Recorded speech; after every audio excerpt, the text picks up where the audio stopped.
We are so comfortable because we don't want to explore our talents. Foreigners, they are risk takers. Mount not joga la South Africa esikhathini esiningi foreigners they have businesses. And not just businesses ezingenani. Kanti thina singabantu abantsundu base South Africa izinto ezininzi we want things that come easy. We want things to be given to us on a silver plate.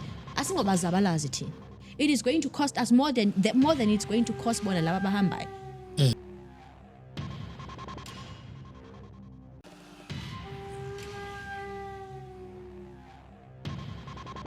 Sinibingelele sinamukela hleleni lethu le Echo Point TV the call lobingelela ukuniyazi ukuthi uxolana umfana kaMbatha ke ushando ndaba ezithu sonchikazi umthi ushoto Martinez umsodedla madlevana kaJosi Cololo umthi dada kodakela ucathu mbule Echo Point TV ningakhohle nje lapha na phansi bakithi ukusubscribe ukulike lapha ecommenteni ke kuma section kwi comment section siyacela ukuthi sicizelele ukuthi sicela ukuthi nicomment ngemibuzo kahle enifisa ukuthi thina sinibuzele yona khona la kuba lapha bendabuka balokho befika benilethele ukudla kwendlebe ngoba asikwazi thina kakhulukazi enikufunayo nemibuzo mhlambe enidinga kodwa lapha kwi comment section nikwazi ukuthi nizibuzele nini izinto enifisa ukuthi nizazi kangcono ngolwazi olunzula ngoba bazoninika ulwazi. So namhlanje ke angihleli ngedwa ke futhi ke kuphinde kwabuya ke ugogo uvelile enmaziyo ugogo uvelile lo wasinika kakhulu indaba hele ziyana niyakhumbula ke kodwa ke ngizothatha ithuba ke gogo ukuthi ke njengoba usuphinde wabuya ubabingelele bese singena udabeni. Amakhosi. Sanibonani babukeli be Echo Point. Kahle okokuqala before ndibabulise ngifuna ukudlulisa ukubonga to the founder of Echo Point. Yeah. You guys might think that ayikho into eniyenzayo before sikwazi ukuthi sichintshe abantu thina ezinyanga. Echo Point yasidumisa. Yeah, okwesibini it exposes us so much. You cannot believe that through Echo Point bengivakashele imayor of a particular municipality and she drove 5 hours just to come, which means that yes exposure. If a person seated in a mayoral office ekwazi ukuthi akhangela inyanga ayibonayo and uyathi ukuthi dala ngizibukela inyanga but when you spoke something stood out for me. So mangabe sicabanga ukuthi this is something that is light, it's not light at all. You guys are making a difference. Whoever that is a founder of Echo Point dithi makaqhubeke but uNkulunkulu angamsiza ihambe ifikele lapho mekumele ukuthi ifikele khona.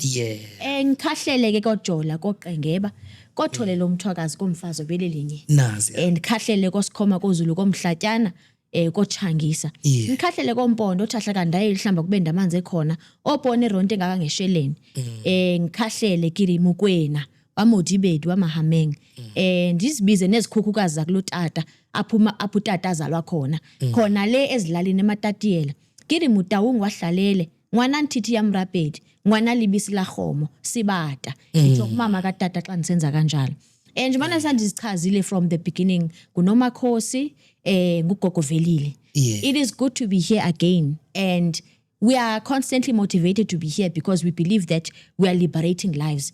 Khona izinto ezenzekayo ezimpilweni zabantu abantu they are beginning to know who they are. Abantu they are getting information, abantu they are getting accuracy, abantu they are getting solutions. So I respect each and everyone that comes here azophana ngolwazi lwakhe because khona abantu abalidingayo lo lwazi ukuze bazokwazi ukuthi baphume bomnyameni. Camako. Awu sabuka gogo cha kusami nathi nebusiso nefiso sifisela zona cha Nkosi yami sithi nathi thokoza amakhosi thokoza hawu Nkosi yami ngibona ngathi namhlanje uhlezi ungikala ke wena yo namhlanje ngathi ubuhlomile impela uphethe nesikhali nathi ubhoko omkhulu angazi noma liyabonakala lapha kwi TV yakho ngapha mina lukanjani ngoba lude nje impela ngiyaqala uphondo lolo olasiphi isilwane loluphondo angifuna ukuxelela incukaqhe ezithe veje incukaqhe ezithe veje ngizama ukuthi angeke ngikwazi ukuthi ngikutshele zonke. The only thing that I'm going to tell you is that leli liphondo lokuvika ma uyinyanga lapho uhamba khona lapha uyakhona especially when you're going to be around people kubalekile ukuthi ube nephondo lokuvika ngoba sizinyanga thina kuqala siyagadlana thina kuqala sifiselana ukuhle. So mina mangiphethe leliphondo it signifies that ngiyinyanga ethwasile 1. Number 2 it signifies that I am inviting protection all around me. So esikhathini esiningi lapho ngihamba khona in platforms or in spaces whereby there's many people, ngihlezi ngihlomile. Okay. Ikhali zami zokulwa, isikhali sami kahle kahle sokulwa. Indlela eniphepha ngayo. Yeah. Ukuthi kufakwe ini kwenziwa kanjani kwathini hayi leyo angizokutshela ozothwasa ngizokutshela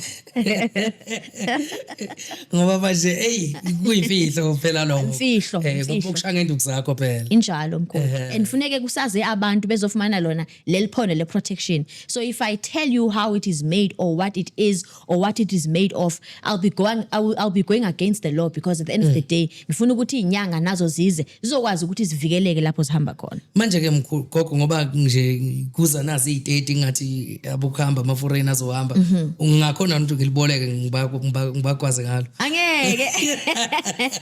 It's not allowed. Ngikhumbula ngesikhathi ngithwasa isicamakho banginikeza umkhonto emveni koba ngiqeda ukwenza imvuma kufa. Yeah. Bathi ngimamela la lo mkhonto okuvikela sisixhobo sakho, it's your weapon as ithwasana. But you are not allowed to use lo mkhonto ngelinye ilanga mawubona ukuthi unomsindo or you are angry bese ugwaza ngawo umuntu. The purpose of it is to protect you. Okay. And it is to show abantu ukuthi you are not just ithwasa but you are armed, uphephile, uvikelekile. Ubabona kahle kahle esikhathini esiningi amathwasa efake isagila nomkhonto la emuva abathwasa ithonge libomvu. It's because ithwasa has to be armed. Ngoba vele usempini, so kumele kucace ukuthi usempini.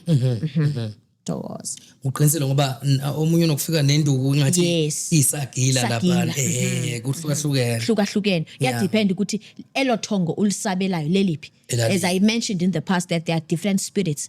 Khona malope, khona isicamakho, khona besuthu, khona abalozi, khona makhosi. There are different types of spirits ezingena umuntu.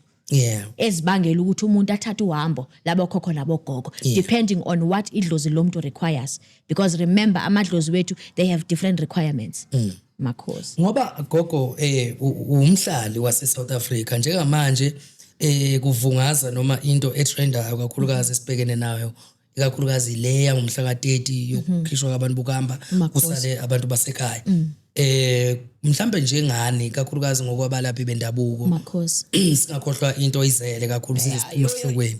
Yoy. Thokoza khona. Makhosi. Ngizoqinisekisa kakhulu ukuthi ngibe link kakhulukazi kini balaphi bendabuko. Makhosi. Kuthini ukuphawula kwakho ngalolu hlelo noma ngalesimo esenzakalayo la eSouth Africa? Wena uthini? Wena kokuvelile ngesinga ukuthi wena bahambe noma uthi cha ngithi mina bahlala. The question, I'm not going to tackle it from a perspective of being a healer. Nzayitacklisha from the perspective of being a South African citizen myself. Okay, yes. The truth is that as South Africans, I don't want to put percentage figures into it. Thina as South Africans, siyavilapha kakhulu.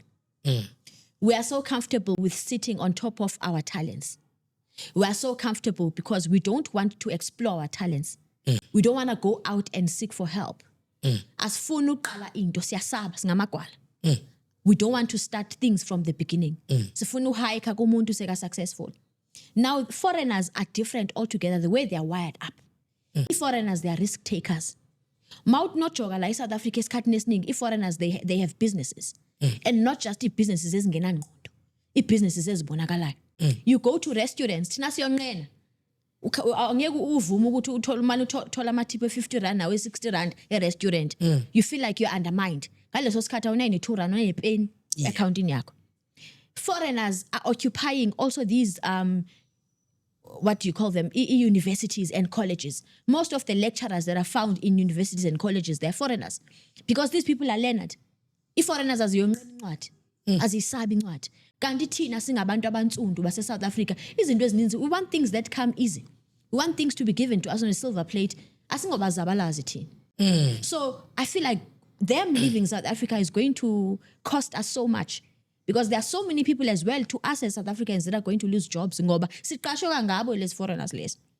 Shops all over Small Street, if we are kapela, they are dominant of people that are not from South Africa. What happens to that? Ngeke sicama ngasithi eSmall Street asima singabe siyofuna izinto songena kuphi sokwenza kanjani. So if they are chasing them away, it is going to cost us more than it's going to cost bona laba bahambayo. So I don't support. I understand that there's a lot that is, associated with them, crime, drugs, and whatsoever the case is. I believe that there's no one innocent before the law. Nathi sinezigigaba zethu. Nathi sinamabibi wethu. So I don't think them going actually makes a difference whatsoever. But I think things are going to be worse. And remember, we live in a democratic country. Our country is democratic now. We are no longer in the segregation policy whereby people were not given rights. So we live manje whereby people are allowed to come and explore their talents and be the people that they want to be. So manje lentole, this whole system altogether, for me, it's not practical. And ngona sobona umhlola ke. La bantu sibaxoshayo la eSouth Africa, mina ngeke ngivule isitolo for instance. Not that I don't have the capacity to. I don't have the courage to do that. Kanti lawa yana abasabi. Bafele empini laba bantu laba. Especially laba basuka African countries, Nigeria kanje nabo Angola, so abantu abafele empini. Thina ke singamagwala. So we are generating as well to the economic recession as South Africa. We are generating. We are generating to the economic recession. Economy yethu nje miloku isehla izawuphinda izawuloku isehla iphinde inyuke all the time, because where are we going to get capital? Where are we going to get money? Siyabonga khokho, siyabonga besifuna nje ukuza nani uvuleni ukuthi nithini ngalesigameko lesi. Cha siyaphenduleka. Akasikenelana ke mkhulu khokho kodwa beni ke ekakhulukazi esibhekene nalo lesizinza. Lana nginombuzo la othi kahle kahle ukuphethelwa ngabe kusho ukuthini? Ngiyaqala ukubuza lowo mbuzo ukuthi ukuphethelwa yini. And ngicabanga ukuthi esikhathini esiningi eligama lithi ukuphethelwa ligama esilisebenzisayo without having the actual history of what ukuphethelwa is. Asiqale ngomuntu ophethelwayo. Umuntu ophethelwayo umuntu ophethe iagenda yabaphansi. Umuntu ophethelwayo umuntu that has been given spiritual mandate from death. Ngumuntu owasikoziswa wacamakushelwa engekaveli nasemhlabeni ukuthi lo muntu is going to have a spiritual DNA. Ngumuntu ombathe amandla welizwe. Ngumuntu oqongiwe kanye oqunjiwe ngabantu abadala noNkulunkulu in agreement ukuthi uzoliberata ubomi babantu through indigenous knowledge, through helps, through experiences, and through different channels of helping people.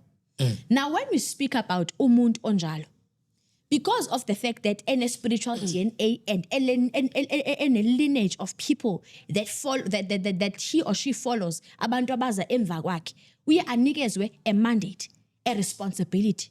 Ukuphethelwa is being entrusted with a responsibility. Ukuthi now that you are possessing these type of signs, you now need to undergo a particular journey. You have a responsibility. Unobizo unejeni ekumele ukuthi uyithathe. That is under supervision. That is under guidance. That is under rules and obligations. You are governed. Uphethwe.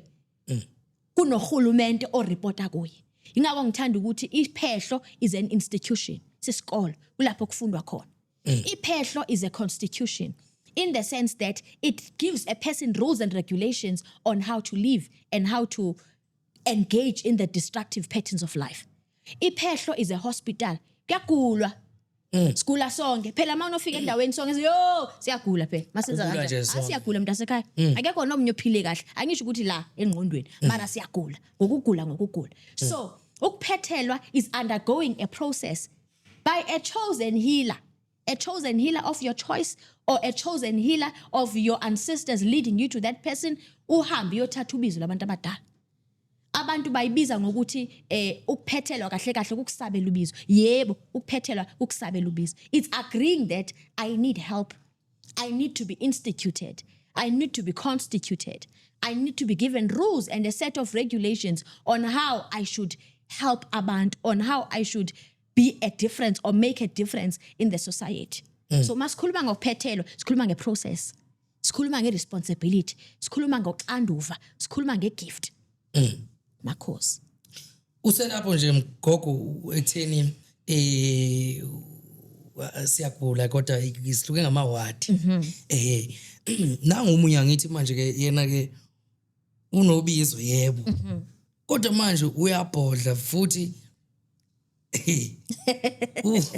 uyaphupha amabhayi ubuhlali yonke lento lena. So manje wena uqinisekisa uthini noma mhlawumbe uphawula kakho ukuthini kulo muntu loyo kakhulukazi ngoba phela manje lento lena kufanele igxile emakhanda nasemqondweni yabantu ukuthi akuna wonke umuntu odalelwe ukuthi athwasa. you understand. Ngisacela nje uyichaze wena mhlawumbe wena. Okay.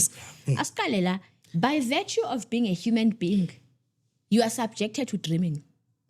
Wangumuntu nesono uzophupha. Why? Because we are human. uNkulunkulu makedala umuntu umdalela umuntu ukuthi enze njani aphuphe. Abantwana laba masibabelethile bela eziswini zethu bona qala bayaphupha. Iphupha into edaliwe, it's God's creation, it forms part of God's creation. Now, if we are going to want to know every single detail or what every dream means, so basengxakini. Abantu mkhulu banongibhalela ku WhatsApp na ku Facebook na ku Instagram bangibuza amaphupha. Umuntu abuza ukuthi gogo wayengiphupha iphela libhapha. Lawuthi ungabhabhi phela, anjho responsibility ephela kubhapha. Okanye umuntu abuza ukuthi gogo wayengiphupha ibiscuits, othi ungaziphupha ngisho uyazidla. So it's not every dream that has a meaning. Some things we dream of them because we're human. And we need to pay attention to the fact that in a psychological mind, at the back of our minds, there are certain things that we are storing. Ngiyenzeka namhlanje njengoba ngila ku podcast, mangilala ebusuku ngiphupha ama camera. Sengifuna ukwazi ukuthi why ngiphupha ama camera. Ngiphupha ama camera because bengibheke ngama camera uthi ungaphupha. So I think if we can fix that misconception ukuthi masingabantu, it's not every dream that has a meaning. Kamanye amaxesha mawuphupha abaphansi bakho bafuna ukuzisondeza kuwe. They want to show you that they're there. Angeke ukuthi mawuphupha amabhayi uzitshela ukuthi ayivele mele ngiyothwasa. Hayibo, mele uliphupha ibhayi because ekugqibeleni kosuku angisho ibhayi it signifies nokombathiswa kwedlozi. Zininzi izinto associated with leyo nto leyo. Now, when you are dreaming of certain things and there are certain things that you don't understand about amaphupha akho, that is when you loop in a healer. And mele ufumane i-healer eqotho enenyaniso, not i-healer ene-desire yoba ne-streamline samathwasa. Because mangabe uthola umuntu onjalo noba uthi kuye yo ngiphupha ingonyama it was roaring, of course uzawuthi ozothwasa because angeke uphuphe ingonyama that is roaring. You need to understand that there are certain things that we dream of that don't have a meaning, but some they do have a meaning. Yeah. So mina ukuphendula umbuzo wakho ngathi mangabe umuntu enobizo ngempela, there are certain things that they dream of. Ilwanyana ezithile. I'll make an example. Uyiphupha mhlawumbe ukhuphuka intaba. Uyiphupha mhlawumbe uhlanganisa umuthi othizeni. Uziphupha mhlawumbe ehlathini ugubha. Uziphupha ubhaba. There are things that we are associating them with each journey yomuntu, but kukhona izinto vele engamelanga ukuthi sizinterprete because they don't have a meaning. A person that is constantly dreaming of themselves bese esikolweni benxibe iskools uniform, that signifies iphehlo because ephehlweni vele siyafana. Our beads may not be the same because asiphethe idlozi elifanayo, but at the end of the day we are under an institution. Isikolo nesikolo sine uniform yaso. Ngeke kwesikolweni sakho unxibe red undithi ngoyellow. So what I'm trying to say is people need to get authentic healers that are going to give them a full description of what iphupha means. Amanye amaphupha angali, they've got a meaning, but some of them, they don't have a meaning. So kubalulekile ukuthi also mkhulu, just to answer your question, look, also in a dream, it's very important to pay attention to emotions. If ephupheni, your emotions are clean, like you are at peace, you are awutatazeli, right, there is nothing bad associated with that dream. It's just a message that is being passed to you. But the minute you panic, utatazele ephupheni, uziva ukuthi hayi cha uthukile, then there is something that amadlozi wakho they are trying to communicate with you, which could possibly be harmful to your life. So it depends, and also you need the right guidance. That's why I always say akekho umuntu ozihambela yedwa. You need a mentor. Umuntu ozoloku ekunikeza an enlightenment to say, when you see this, this is what it means. When you see this is what it means. Not umuntu ozokutshela ukuthi mawuphupha ifoni uthi uzoyabizwa ngabaphansi. Mntasekhaya. There are certain things that we look at that tell us that indeed this person has a gift. Hayi siyakhala la. Cha ngiyabuka impela mkhulu ngoba omunye oke wathi ikakhulukazi akuna wonke vele umuntu odalelwe ukuthi me lokhunja ephupha ukuthwasa bese wonke umuntu usekumele abe ugobela athwasa. Omunye kuukuthi nje kumele avule into zakhe bese kuphelela lapho kodwa wonke umuntu useyathwasa. Ngiyakufakazela mawutsho kanjalo ukuthi some of the people, they are meant to undergo the journey ukuthi bayenze kube khona utshintsho emakhayeni wabo. Thola ukuthi kuleli khaya there's a curse that's following the family. Umuntu wonke umzekelo at the age of 30 uyabhubha, kuyashonwa. Abantu abafikeleli to the next stage of life, they don't even reach 50 years. Ikese landela in the family. Of course, those things, they've got to be sorted out because shuthi kahle kahle inene ikhona into yenzekileyo. Ikhaya leli lisuzo leyidonki. So kumele ukuthi kube khona a person that goes ahamba ayomela ifamily so that makethwasa kube khona liberation. There are people that have attested that after they accepted their callings emizini yabo ke kwamnandi. Abanye bekade ngashadwe ekhaya sekuyashwada. Omunye bekade ngashela sekayashela noba uhamba kuphi khala amafle njalo. So there are certain things that we need to pay attention to singabalaphi bendabuko ukuthi indeed ezizinto eziziyenzeka mkhulu. Yeah. Makhosi. So la mkhulu ngoba besisakhuluma ngazi igame nani kakhulukazi lento izinto ngathi ziyingozi futhi ziba nomthelelo omubi ngoba zincolisa igama leni ezabelaphi bendabuko. So manje umbona ngani noma mhlawumbe yiziphi impawu ezokumlaphi oqotho noma umholi oqotho iziphi impawu kumele siyibone njengathi njengoba thina singabantu abanomali sidinga usizo kini Makhosi. Iziphi impawu Asiqale la. Kunento abantu abangayi-understand ekuthiwa i-sixth sense. Ndicinga fama the reason why we find ourselves siqhatheka kakhulu zinyanga, it's because we do not activate our sixth sense. When I'm speaking about i-sixth sense, ngikhuluma nge-instincts.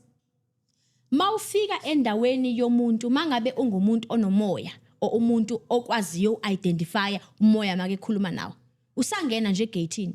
There is a voice that is supposed to reject you about that place because ayilunganga. But the problem is we do not activate this sixth sense yet. Or singabantu jikelele, we do not understand that we've got a sixth sense.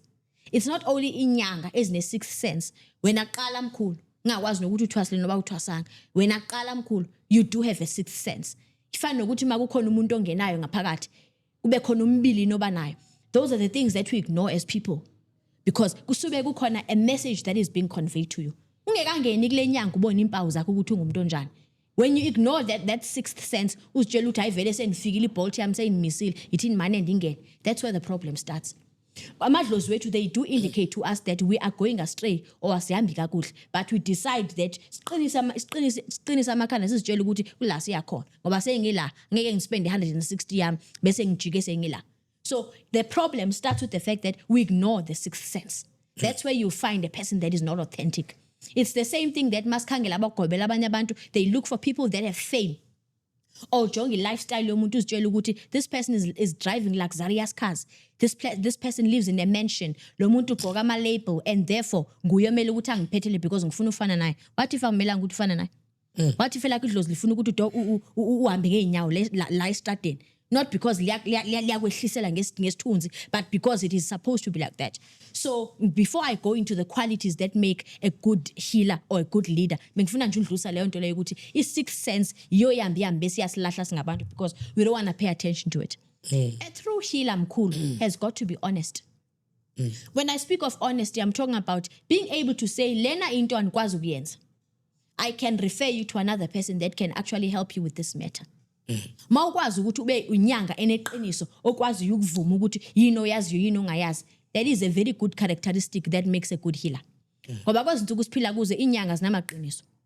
Umuntu uzokutshela kahle ukuthi hayi cha lo muntu wakho mamfuna in 7 days uzobe seyibuyile. Mangabuyanga kwenza njani?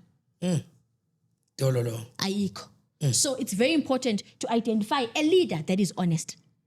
Also, a leader, a good leader has got a good trend of referrals or recommendations from people.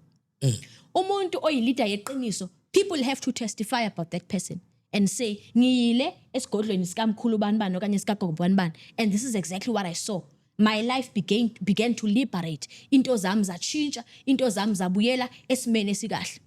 So when that happens, when those referrals they keep coming, iphakamisa wena as a healer, and it proves to the people ifana lanto omkhulu ukuthi uye in a doctor's room bese kuba khona that part that says reviews. Lapha abantu bazobhala khona ama review wabo ukuthi hayi lapha yana ku clean or hayi lapha yana ihospitality bengekho mnandi whatsoever. I-reviews nasebunyangeni they are very important because zizo izinto ezenza ukuthi abantu baze kuwe ba streamline befuna ukusizwa nguwe because you've been referred and you are said to be someone that's honest. Also, ukuthembeka is very important. If a person decides to send you money engakwazi, angazi mina ngihlala ngithola imali ebantwini engazange babona ngamehlo. Kunamhlanje khona engena ngathi ingene iphuma kubani. Mangabe ufakele imali ngumuntu who is not in close proximity with you ongekho kule ndawo le ukuyo, you must be trustworthy. If uthe umuntu uzomsendela limit imsendele. Let it be known that you are not a scam. Let it be known that when people send their monies to you for imithi thizeni uphakamisa inhlahla ukuvika ukwenzana, let it be known into yokubana you are trustworthy, you are going to deliver as promised. Xa ungumuntu oscam abantu, of course if people send you money then mase uqeda ubablock, that means you are a scam. Ufuna nje imali zabantu, or you are portraying a picture of being a good healer. Also very importantly, as a healer it's very important to be patient. Mkhulu abantu, their level of understanding is not the same. Xa uhleli phansi uhlola umuntu understandise ukuthi kahle kahle inkinga isentweni yokuthi amadlozi akulo mama nakulo tata akahlalisekanga. Amathamba ngitshela ukuthi amadlozi akulo mama nakatata nakulo tata akahlalisekanga. Kunamasiko thizeni ongazange wenzelwe ezomntwana, imbeleko, uphiwa kwamagama nakakonke ezibangela ukuthi lamaphupha akho bese kuyaxabana. Uthola ukuthi umuntu onjalo make evuka ekseni uvuka ekhathele because amadlozi they at war. One needs to understand that omunye umuntu will understand what you're saying. Yeah. But abanye abantu ukuhlakanipha kwabo kuzafuneka umcacisele ngathi you're explaining to a 3-year-old. Ukuthi mangikhuluma ngamadlozi ngikhuluma ngomama ozala umama nomama ozala umama, because if you put it according to the expected level of understanding abazukufa. There are people that you need to study that, okay, lo muntu uthathela kude noma nginga-explaina kangakanani still akazungizwa. Kumele ukuthi ngimenzele practical examples so that azokwazi ungifa. Ifana naxa kuphahlwa mkhulu. Kusona kwenzeka ukuthi ngamanye amaxesha masiphahla amadlozi akasizwa ngoba part of amadlozi la waphahlayo khona sisithulo ongezwa orida umlomo wakho ukuthi uthini. So if you are going to speak to lamadlozi only once ucela lento okubekanye ungathola ukuthi khona othola imissed call akakuzwanga ukuthi uthini. So repeatedly lokhu uphahlela into eyi-1. Hence I say mawucela into emadlozini it's not something that you can do once. Nkulu idlozi liyancengwa. Liyancengwa idlozi. Liyabongozwa idlozi. Yeah. You as before you become patient to your patients, angazi nokuthi angizwe, before you become patient to your patients, you also need to be patient yourself, because ababantu that you seek counsel from bona qala bathatha kade. If amadlozi athatha kade, how much more umuntu wala emhlabeni? So it's very important as a healer to be patient and to practice being patient. Also as a healer when I'm cool, it's very important to avoid exploiting abantu. Ngicabanga ukuthi indaba exploitation bendiyithethile, exploitation kuqhatha abantu. Yeah. Ungabakhatha abantu. Ungabathembisi izulu nomhlaba. Ungathi mawujampa lo mlilo kusasa uzobona indlu kabantu bani izotsha. Wakho ayibona isitsha? Isidalo. Zange wayibona isitsha. Uthi izotsha nje just because you are trying to give this person false hope. Mase ingenzeki leyo nto leyo, you become a healer eyaziwa ngokuqamba amanga. So it's important not to exploit abantu because it makes you a bad healer altogether. Yeah. Also it's important to be emotionally there for people.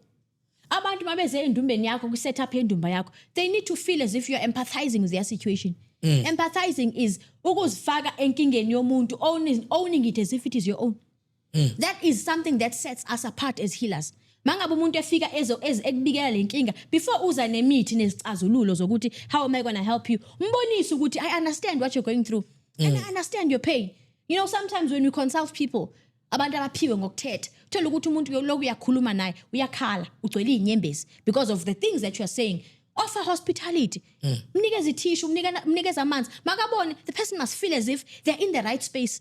It is the right platform to cry. Nobody's going to judge me because la size inkingeni sifuna ukuyicazula le nkinga. So ziningi mkhulu ngatshonela nganikhuluma ngempawu zokuthi for you to be a good leader or a good healer, what is it that you must do? But all in all, most importantly, honesty. Yeah. Ngicabanga ukuthi eyona nto izindlula zonke is honesty and being humble. No matter how much amadlozi noNkulunkulu bekuphakamisa ngakhona, remain humble. Ibala. Remain humble. Kuthiwa your humility will take you to places you've never imagined. Yeah. Mkhulu ukuthobeka nje kuphela ipassport yokuthi uhambe uye kwindawo abantu angabakazi bafikelela kuso. Ukuthobeka nje kuphela ipassport ephelele. I-plane ticket, i-passport yokuthi ufikelele kwindawo ongazange wacaba ukuthi uzofikelele ukuthi uyofika kuwo. Makhosi.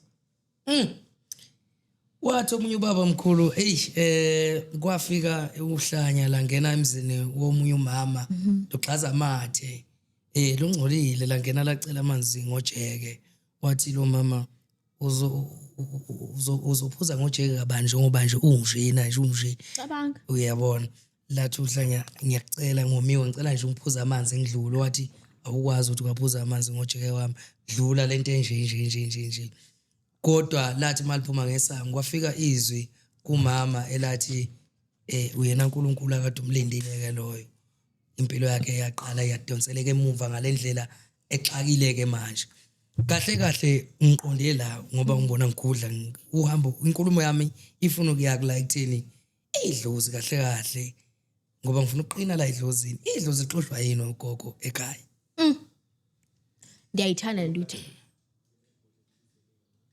Yise. Hey.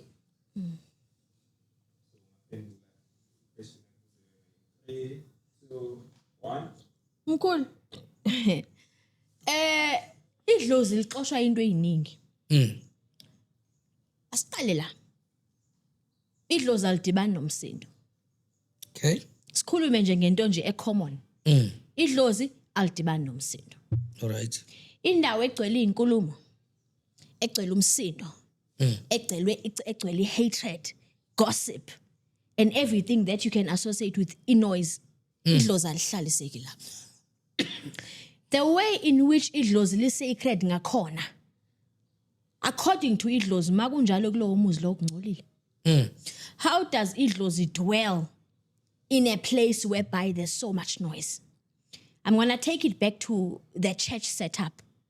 Masikhuluma ngeHoly Spirit, moya oyingcwele.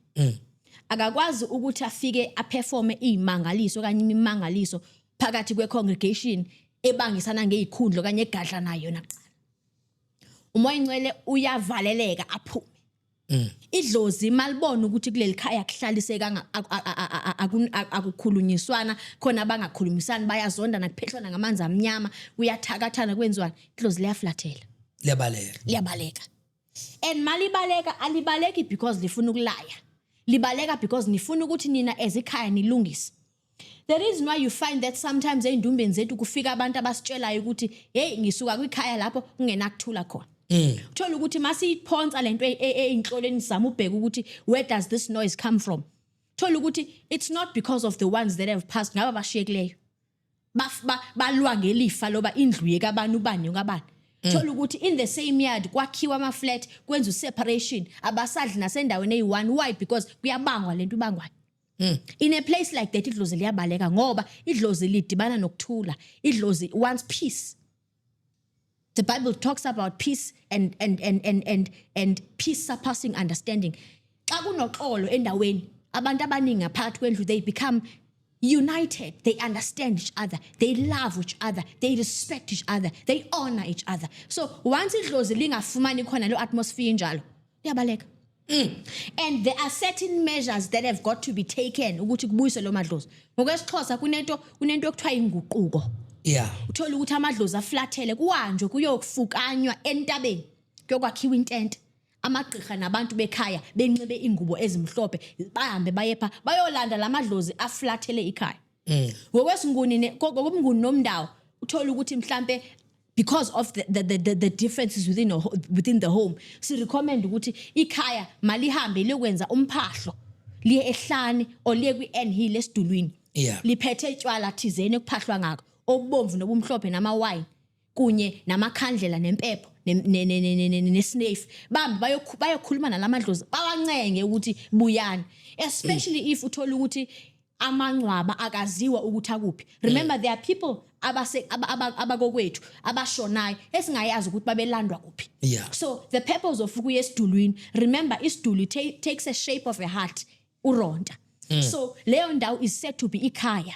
Kulapho ukwazi ukuthi ufike ukhulumisane kunye nawe ulanda amahlamvu ubuyele nawe ekhaya ukwazi ukuthi ubalaphe ubasebenzele bengaphakathi kwekhaya. So to answer your question, into exosha idlozi kahle ngumsindo. Into exosha idlozi bubumdaka. Into exosha idlozi kukuba uthola ukuthi umuntu is greedy, is not showing appreciation for the things that have happened. Mangabe idlozi ugreedy baba ngakuthengela imoto baba ngakuphi imali yokuthenga imoto awubuye ekhaya izokwenza ukubonga. Baba bangakupromote emsebenzini, you don't come back home and give gratitude. Baba ngakwenzela le abe ekhaya bayalamba kodwa ukhona. Ekhaya balala ngesonka namanzi aneswekile kodwa ukhona wena kuloko ngena amaqithiqithi account yakho. Iyayixosha idlozi le nto le because it shows that you are not true. It shows that you are not someone that gives gratitude. So izinto ezinjalo ziyayixosha idlozi. Idlozi mkhulu alifuni ba suppressed. Ngeke idlozi ulifake econtaineni ulisuppress. Idlozi lifuna ukuba kwindawo whereby likwazi nawo ukwenza lento ekumele ukuthi lilenze. Yeah. Makhosi. Uthi umbuzo lana gogo wonke umuntu uzalwa enenhlanhla noma uzalwa embethe angithi. Ngiyacabanga ukuthi lokho kuyiqiniso. So angazi noma lombuzo wami wegcinene ufana ukuthi yini ebalekisa inhlanhla pho noma angazi noma uyakhumbula lo mbuzo lo gogo. Yeah. Uyakhumbula? No angimkhumbuli mara ngiyakuzwa ukuthi uyakuphi. Uyangizwa ukuthi Ngiyakuzwa ukuthi okay. uyaphi. Yeah, ngoba ngifuna siphendule according to imibuzo yabo. Makhosi. Ngoba ngithi ibona abasinika le mbuzo. Ababuzayo. So uPaula wakho ukuthini ke lapho gogo? Okay. Look, everybody is born with luck. Akunamuntu ozalelwe esonweni whereby they are not entitled to luck. Everybody is born with luck. But the problem is that we find ourselves in a situation whereby our luck is blocked. Ilaki uzalwe nayo unjalo iyakwazi ukuthi iblockeke. Ndifuna ke manje siphume kancinci in the spiritual aspect. Okay. And focus on some other factors that are contributing to block kwe luck. Negative habits and poor decisions. Mangabe ungumuntu othatha inqumo ongazicabangisisanga kahle. Ube ngumuntu who does not do research phambi koba wenza into.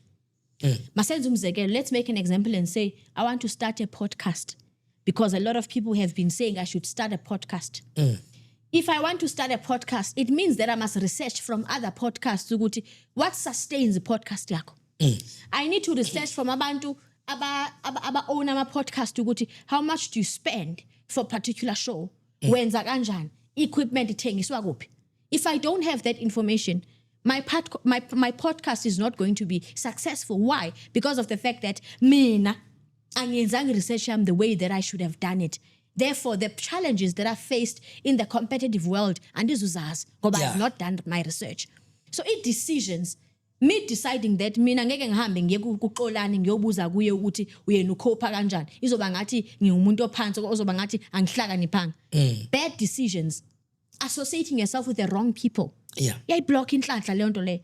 You can never associate yourself with people who are not yielding towards the same direction. Bese mawuqeda lapho expect ukuthi into zakho zovuleka. You can never associate yourself with people who do not speak the same language. Abantu abangena drive. Abantu who don't have a determination. Bese asitshela wena ukuthi I am going to associate myself with those people exactly.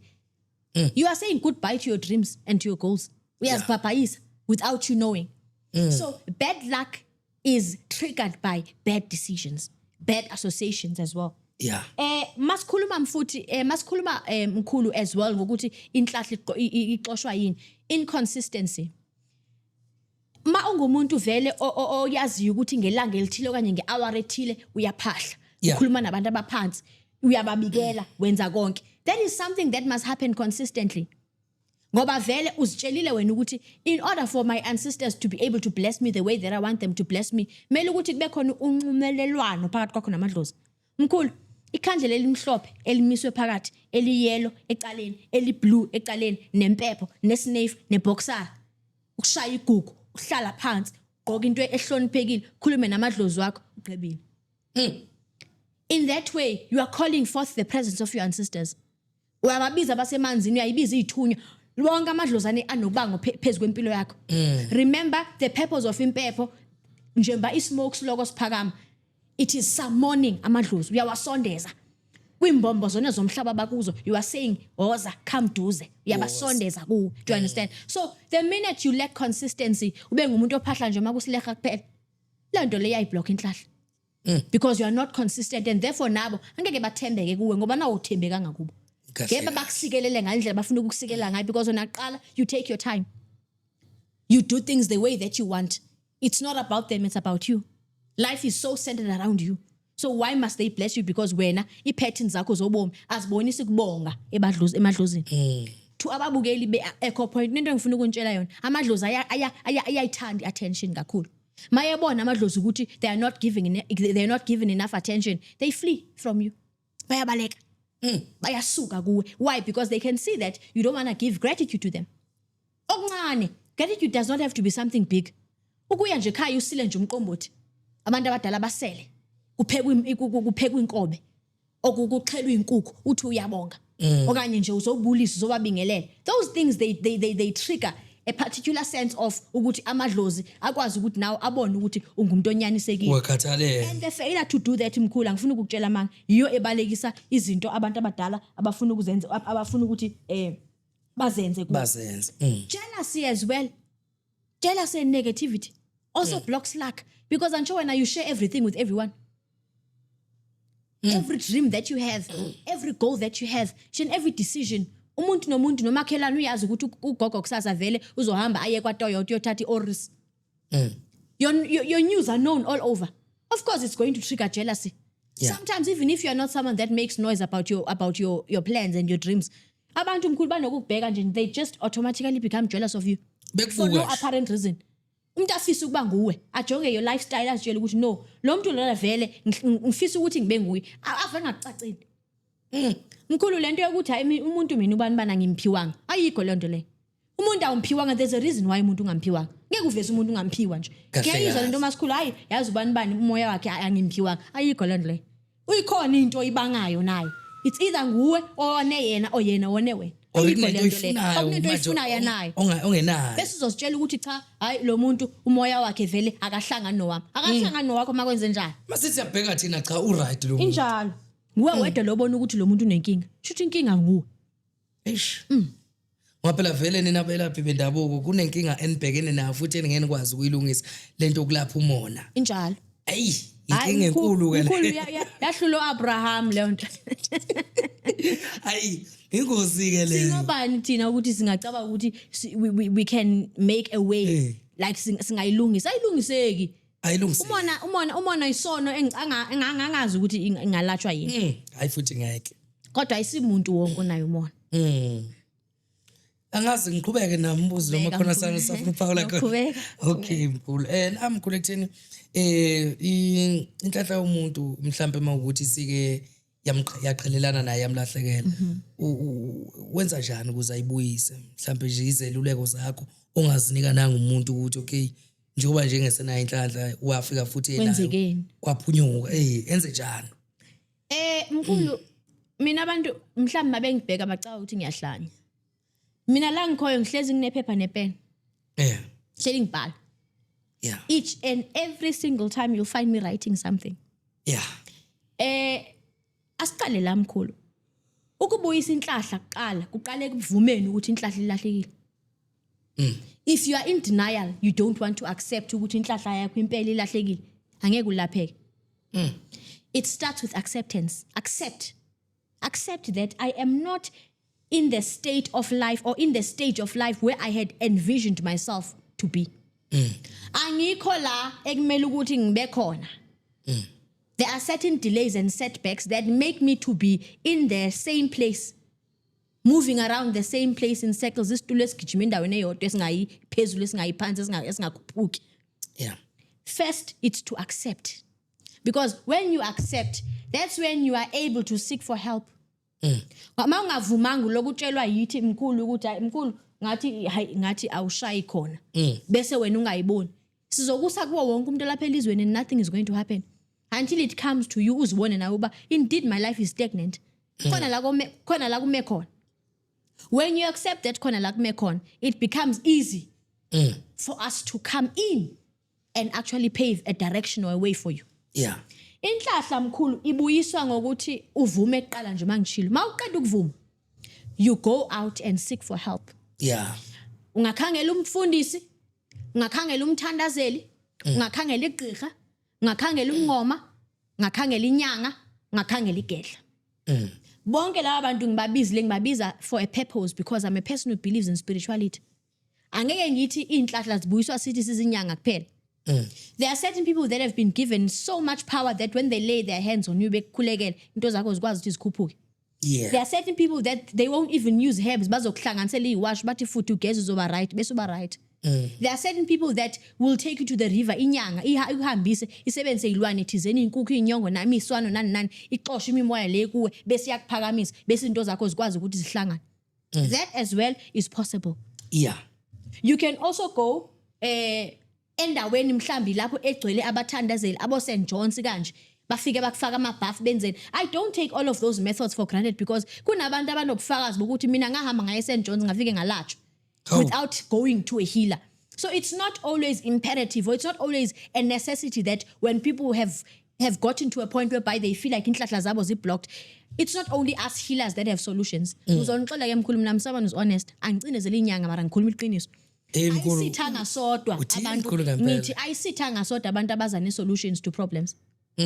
Thina siza ne-solutions to problems. Mawuthola ukuthi uhambe kwimbombozano zomhlaba kho lapha usizakala khona bayakubeka izandla benzani akude kube khona any difference. But sometimes there becomes a difference. Bese ufika ukuthi ke siyayi-attenda inkinga yakho ekujuleni kwayo. Siyazi ukuthi insusa yayo yini, iyakuphi, idalwe kanjani, kwenze njani, bese ke siyakulapha. But all of these institutions that I've mentioned bayakwazi ukuthi bancede abantu bona kuqala. But into ebuyisa inhlahla, it is particular methods that are done. Kunezinto ezenziwayo ukubuyisa inhlahla. I-cleansing is one of them. Ukuhlanjulwa komuntu is one of them. Ukufaka umuntu amabhafu is one of them.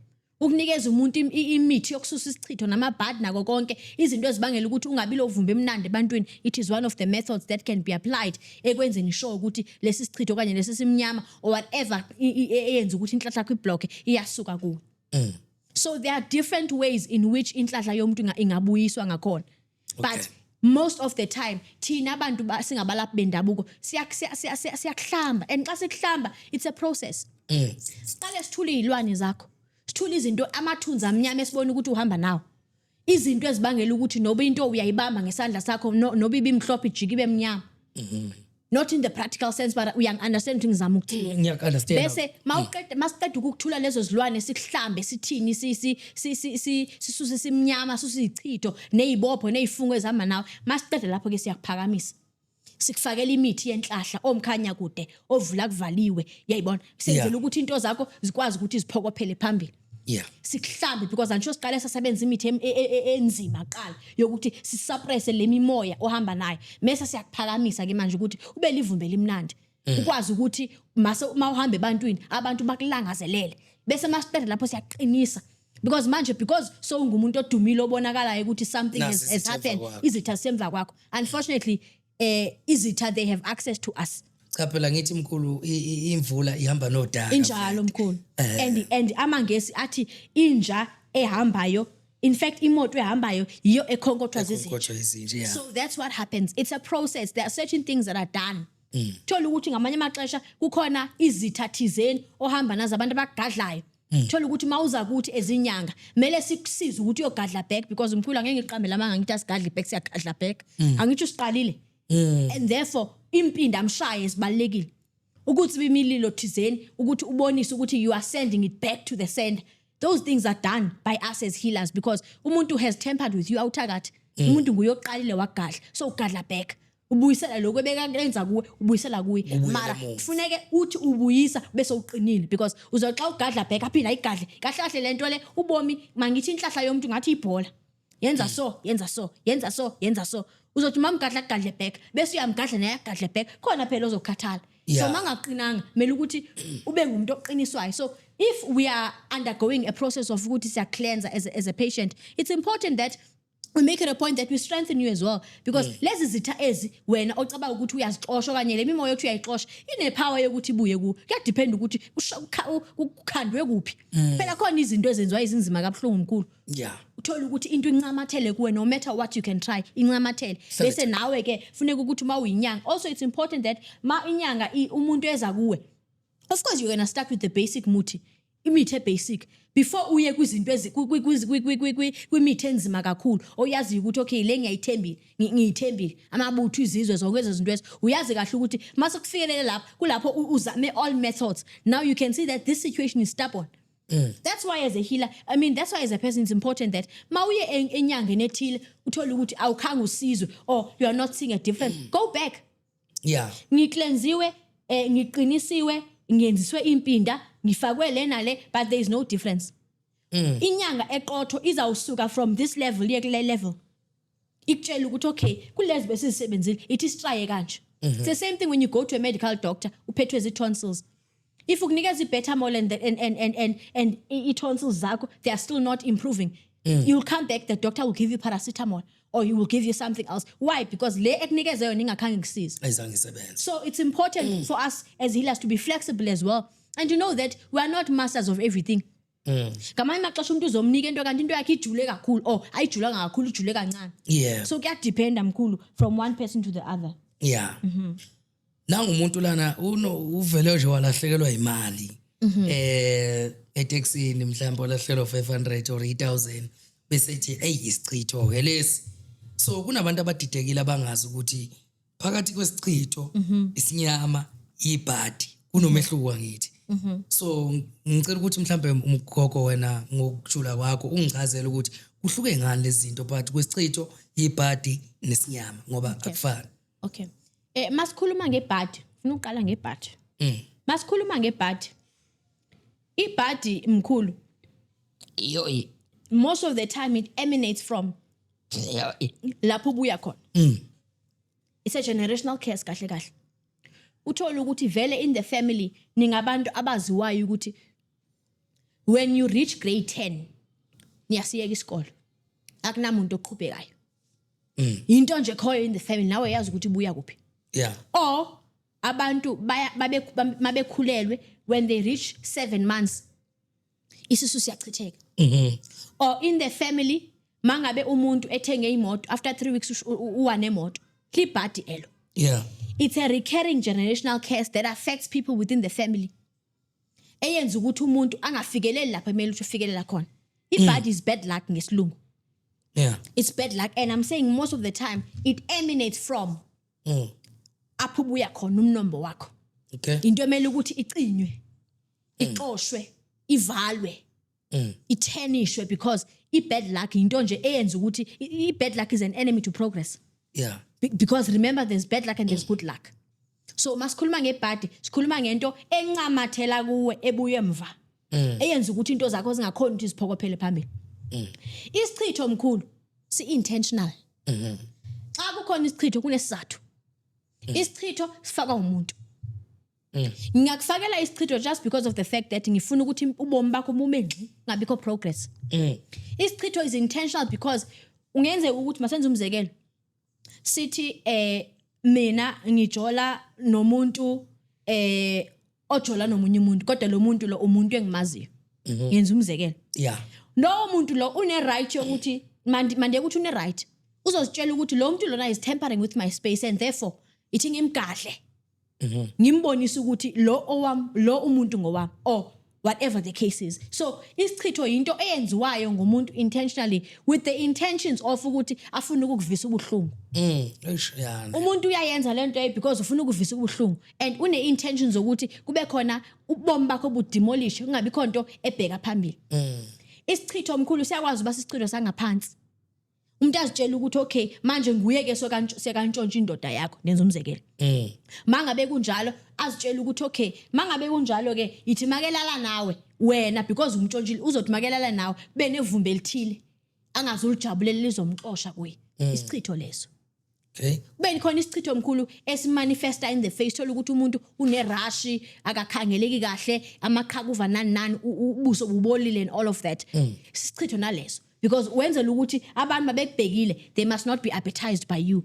Why? Because unalento la ebusweni bakho eyenza ukuthi abantu baxosheke. Bekunyanya. Kahle kahle uyanyanyeka. Also isichitho can also come in a form of order. I-order si-smell. Thola ukuthi mawungena la sonke sibambe impumulo. Hayi ukuthi kunento enukayo ngawe mara wenziwa ukuthi vele unuke mawufika endaweni. Mhlawumbe nje monge example isimele singaba khona esani mhlawumbe ese KFC or ese chicken. Hayi umuntu nje ozonuka imbuzi mkhulu zabeka ngolohlobo. Kube ngathi nje isitamkoko nje kahle. Yeah, something that's the most practical example because khona umuntu engeke ngamuza bemthuka bathi wena ungazokhuluma kakhulu vele unuka imbuzi. So imbuzi ngicabanga ukuthi eyona nto esikhathini esiningi enokunuka. Ingakho naxa senza lamasiko thola ukuthi abantwana mabeqeda ukuthwasa begqoka ubukhosi babo obegqoka izinto la emzimbeni wabo ezibonisa ukuthi khona isiko thizeni iphandla ezibonisa ukuthi isiko thizeni khona isiko thizeni belenziwe then obviously makunjalo mkhulu sizonuka iskin phela iskin zembuzi vele siyanuka so ingakho ngenza umzekelo ukuthi into enjalo into nje inga explaineki uzibuza ukuthi ivumbe linje emntwini lingena kanjani Mana vele khona abantu abangahlambi angisho vele abazoba uyayibona kodwa uyeza uthi ayilo Makhosi. akagezi thokoza mkhulu unjalo bese masikhuluma ngesimnyama esikhathini esiningi isimnyama siza ngabantu abadala it's their way of calling for your attention. Remember I said isichitho is intentional. This one we are saying attention. Amadlozi wakho mayibona ukuthi you are not giving them attention or awenze ngendlela abafuna ngayo or you are ignorant of the rules that they give you or ungumuntu ongalandeleli izinto ozitshela ngabo. Of course bazokwenza ukuthi ube nesimnyama. Siyakwazi nokuthi sibhule enhlolweni sithole ukuthi wena ucabanga ukuthi uyathakatha ngabantu kanti awuthakathwa ngabantu. Abadlozi wakho nangendlela yakuflahlile ngakhona ngendlela yakwate ngakhona with your methods of life and how you do things. Therefore they have decided that the best way is to ukuthi bakufakele isimnyama. So that now uzokwazi ubana uhambe to go and seek for help uzotshela ukuthi there is no nesimnyama it's because amadlozi wakho akhala ngo A no B no C. So into enjalo mkhulu. The difference between these things is that some are intentional, some are not intentional. Ezinye senziwa ngabantu abadala, ezinye senziwa ngabantu. So umuntu needs to identify ukuthi ingaba nginesimnyama or libhadi as I said that it's a recurring generational case ebuya kokhokho nabogogo or ingaba nginesichitho vele ngiyachithwa ukuthi abangifuni la okulomsebenzi siyabangisana ngeposition angifuni isikhulume nge-love affairs kuphela siyabangisana ngeposition. There's a position that has been advertised of a project manager. Everybody wants to be a project manager. So sizochithana because ngifuna ukuthi kubuse mina or kube yimi ozothola this money, this amount of money. So there are different setups whereby isichitho singasibona simanifesta khona not nje indaba enzothando nasemsebenzini even ezithina ezinyanga yasiyagadlana niyagadlana yebo yazi ukuthi umuntu uyakwazi ukuthi ngelinye ilanga thina sakhe sathole ejaridini lethu egatini kuhlanziwe khona and i-vomit okanye manje umhlanzo phela isichitho leso isichitho ukuvala insebenzo yomuntu bese mawubona le nto leyo kuyadependa kuwe izinyanga ukuthi uhlakaniphe kanjani uyaphindisela kulapho ugadla khona because akekho umuntu onothwebuleka asuke kuloo ndawo asuka kuyo fika azogabhema kahle kahle ingakuzana segate wasemaphandeni isihlahla lesi sikhulekela kuso wakuhlanzela khona lapho shuthi wayicima itrend yamathwasa wayicima zonke izinto ezihlangana nensebenzo ukuthi kuvaleke kuthule ukuthi insi. So ngabo ndithi a person needs to understand ukuthi unesichitho unesimnyama or unebhadi and that information you can be helped by a healer through a consultation because uyazokwazi udistinguisha ukuthi kahle kahle hey phekphethe unguwe wena mina ngizositshela ukuthi ayivele mangihawuzelwa buso vele nginesichitho kanti ayisesiso isimnyama sabantu abadala simanifesta kanjalo kuwe. So it's important to approach a healer azokuchazela ngolibanzi ukuthi kahle kahle what is what makhosi.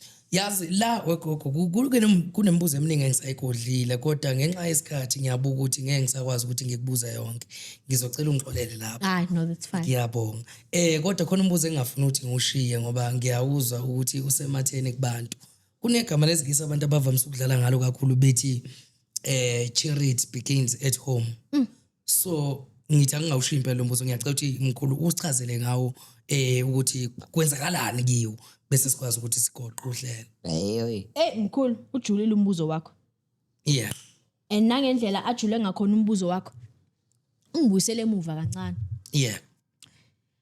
Ngijwayele ukuthi mangikhuluma nabantu ngithi it takes a community to build a home. Mangitsho kanjalo ngichaza ukuthi umuntu akasoze okanye akuzange umuntu akhuliswa umzali wakho kuphela. There are certain women and men that are going to be entrusted with the responsibility yokuthi bakusize nawe ukuthi ube yilento ekumele ukuthi ube yiyo empilweni. Now if we say that it takes a community to build a child, it means that umuntu nomuntu khona la buya khona imvelaphi yakhe. Masithi charity begins at home. What we are trying to imply is that umuntu before aphekwe elizweni la ngaphandle uphekwe ekhaya. Uphekwa with the right nutrients to be able to cope in life. Mkhulu ubomi bunzima. Bunezinto eziningi. Bunabantu abaningi. Kune stages eziningi zempilo. From being a baby you become a child. From being a child you become a toddler. From being a toddler you become a teenager. From being a teenager you become an adult. Kune igaba ngegaba. Kodwa umntana imbiza iphekwe ivuthwe kokwabo. Akekho umuntu engicabanga ukuthi akakhuliswanga kahle. We are just people that practice ipower ngekho. Masiphuma especially when we become adults. Sikhohlwe ngeimfundiso ne-principles esimbathiswe zona emakhayeni wethu. We take our own decisions. We take our own way and senze ngendlela esicaba ukuthi right sikhohlwe ngokuthi mabepheka ibhodi babethini. I'll make an example. Mangabe ungumuntu okhulekayo kanjengami. That is not something that I was born with. It was built at home. Yeah. If I never grew up in a setup of abantu aba honorisha umkhuleko, bengazuba ngumuntu okhulekayo. Ingakho ngithi umuntu uphekwa kokwabo. If I did not come from a family that takes pride in education, I was not going to see the need of furthering my studies. But because ngaphekwa ebhodweni lokuthi prayer, education, kuhlonipha abantu, ukuthobeka, leyo yonke lonto le angeke ngizange ngidobhe estradweni. Akunamuntu onoba nesibini songitshela ukuthi I taught this one the way of life. No, iqale ekhaya labuya khona. Yeah. Angithi ukuthi ekukhuleni awuzitholi i-advices from other people and methods on methods of application kwabanye abantu. Of course you get them. Yes. But charity begins at home. Umntana uqeqeshwa kokwabo. Umntana ukhuliswa kokwabo. Umntana uphekwa kokwabo. Umntana uphokopheliswa phambili ekhaya. Kudependa kuye ke ukuthi lezo zinto azixhobisiwe uzifakile naye epokothweni. Ukuhamba nazo. Nokuthi ipokotho ayivuzi na ukuthi izahamba ilahla lezo zinto oziphathisiwe kokwenu. So when I say charity begins at home, even indaba yokuhonorisha abantu abadala. Ngangitshilo kwi-previous interview and I said, ekhaya bebewenza amasiko. So I understood that amasiko, they are important and they are supposed to be respected. That is why I have never spoken against isiko.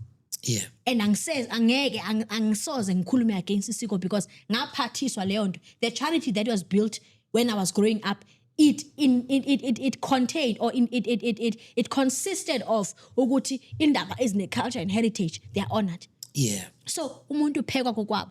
Isimilo, how you carry yourself, how you speak to people, how you engage with people, and all of that. I'm not saying there are no trying situations ezizobangela uba zikususe from the original person that you are. Because with how destructive life can be, ungazibona usuka from being the person that you are. Yeah. Ungazibona ushifta from your character. But into ebalekile kukuzazi ukuthi ubuya kuphi, so that you can know where you're going. Because charity indeed begins at home, and it takes a community to build a child. Yeah. Hayi, cha kuzakele mkhulu, kuzakele kokuvelile. Singasho nje sithi siyabonga kakhulu okusinike khona ukudla. Ngiyathemba ukuthi onendlebe uzwile. Kakhulukazi nembuzo ngoba belokhu beyijikjela iyaphenduleka futhi kamnandi. Gogo lana mhlambe kasiyele endabeni zokuxhumana kakhulukazi ama cellphone number bafuna ukukulandela phela bezwe ukuthi la basale khona nokwembuzo nawo bekuthola ukuthi bakuthola kanjani ne social media yakho kanjani. Makhosi. Yeah. Thank you. On Facebook ndinguNomakhosi Khanyana Lady Mankai. In fact, all my social media platforms wasearch uNomakhosi Khanyana Lady Mankai izongithola. Yeah. On Instagram Dr. Velile Mankai. My number is 0788 Masithemba izawuvela ke kweza zinto zami mase ngiposta 0788564242 0788564242 kokugqibela 0788564242. I'm in Johannesburg, based in Benoni. Kodwa usigodlo khulu wami usemthatha eCochane. I do travel from time to time from one place to the other. I'm not restricted by where I stay. Umuntu makumele ukuthi ngiye kuleyo ndawo leyo ngiyomsiza lapho. I travel on request. And also it depends ukuthi kuyokwenziwa ntoni na. But I'm all over. Okubalekile kunxulumana nami on the phone, on WhatsApp. Angizithanda phone calls mkhulu. Ngithanda ukuthi abantu bebelalela echo point abangifonela bayangibhalela ngoba bangizwile mangithi angiyithandi phone call. Noma kangibhalela kwanye angisendele voice note ngizomphendula. Yeah. Emakhosini ngiyabonga. Thokoza gogo. Babukeli beKho Point TV namhlanje sihleli nogogo uvelile. Siyabonga kakhulu ukuthi nikwazi ukuthi nihlale nathi nimlalele. Miningi ke imibuzo adisasele ukuthi ibheke kuye nempendulo naye ade iprepare ukuthi uzokwazi ukuthi ayiphendule kodwa ngenxa yemthamo yolayini nendawo yesikhathi siyaxolisa kakhulu sisuke sasifishane kodwa esekuthembisa ukuthi sizombuyisa futhi ugogo akwazi ukuthi futhi azokhuluma azophendula futhi imibuzo yeni le ade nithe akayiphendule ade nibuzile gogo siyabonga kakhulu uNkulunkulu akusibusise Thixo akubusise nawe. Yeah. Amen. Siyabonga kakhulu babukela Kho Point TV sesihamba nje manje ngakhohlwa nje ukusubscribe ukulike lapha kwi-comment section ni comment ke ngemibuzo endinga ukuthi sinibuzele yona la abalapha bendabuko e-studio ukuthi nikwazi ukuthi nibe satisfied ngemibuzo nangempendulo enizidingayo mina ke sengiyaphuma ke ngixwana mfo wambatha ke ushanda indaba ezithu sontsikazi umthiya ushota uMatindas umsotedla uMandla vanogwatsha segcololo umthetho yatakho dakhela uchacho sobonana ngenye episode elandelayo.